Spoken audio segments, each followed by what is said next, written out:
अर्जुन वाट बघत असतो की सायली काहीतरी बोलेल म्हणून, पण ती काहीच बोलत नाही आणि हे कल्पनालाही लक्षात येतं. अर्जुन तिथून आपल्या रूममध्ये जात असताना तो एक फोन कॉल करतो आणि सांगतो, तुमच्या दुकानातले सगळ्यात उत्तम पेढे एका ॲड्रेस मी पाठवतो, तिकडे पाठवा. आणि तो वर रूममध्ये निघून जातो. इकडे रूममध्ये अर्जुन आपलं काम करत असतो, तेवढ्यात सायली स्टूलवर चढून कपाडाच्या वरती साफसफाई करत असते. दिवाळी आली आहे म्हणून साफसफाई सुरू केलेली असते. ते स्टूल हलत असतं. सायली जसा बॅलन्स सांभाळत ते करत असते. लगेच अर्जुन तिकडे येतो आणि ते स्टूल पकडतो आणि सायली एकदम खालती बघते. तेव्हा तिला कळतं की अर्जुनने स्टूल पकडलं. ती हेच म्हणते की तुमच्याकडनं कोणाची काळजी करणं हे शिकावं. तुम्ही जशी काळजी करता तसं कोणीच करत नाही. दुसरीकडे महिपतच्या घरी महिपत, साक्षी, नागराज आणि प्रिया बसलेले असतात आणि ते खूपच चिंतेत असतात. महिपत पेगवर पेग पीत असतो. इथे साक्षी त्याला थांबवण्याचा प्रयत्न करत असते की हे पाणी नाही आहे जे तुम्ही इतकं पिताय. महिपत साक्षीवर ओरडतो आणि म्हणतो की मला जे करायचं आहे ते मी करीन, तुझ्यामुळे हे सगळं झालं आहे. ती म्हणते मी काय केलं. तेव्हा महिपत साक्षीला म्हणतो, तुझं ऐकलं नसतं तर एव्हाना लोकांची मुंडी छाटली असती आणि तिथेच त्यांना सगळं संपवून टाकलं असतं. माझंच चुकलं. त्या आश्रमाबरोबर त्या थेरड्याला, मधुभाऊला पण तिकडे जाळलं पाहिजे होतं. इथे प्रिया म्हणते, मग तुम्ही हे केलंत का नाही. आता ते बाहेर आलेत म्हणजे सगळं आपलं पितळ उघडं पडणार. इकडे सगळेजणं चिंता करत असतात. नागराज पण महिपतवर चिडतो, म्हणतो तुझ्यावर भरोसा ठेवला हेच चुकीचं केलं म्हणून. तेवढ्यातच त्यांच्या घरची बेल वाजते.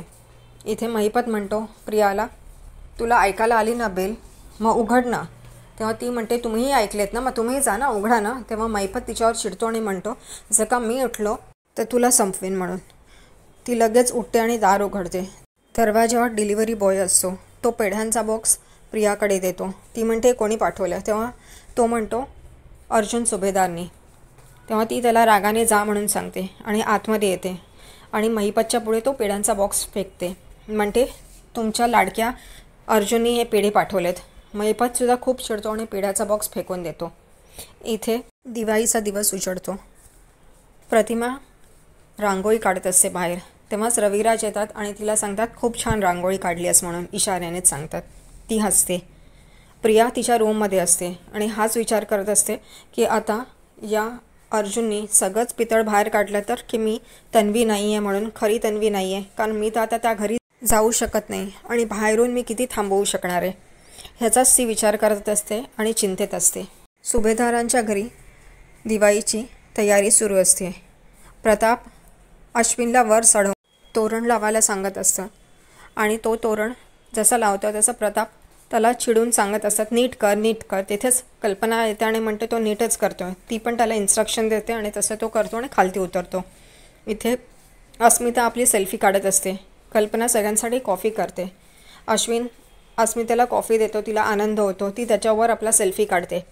इथे चैतन्य पण जिन्यावर माळा लावत असतो. तेवढ्यातच त्याच्या हातनं पूर्णाजी आणि छोट्या तन्वीचा फोटो पडतो.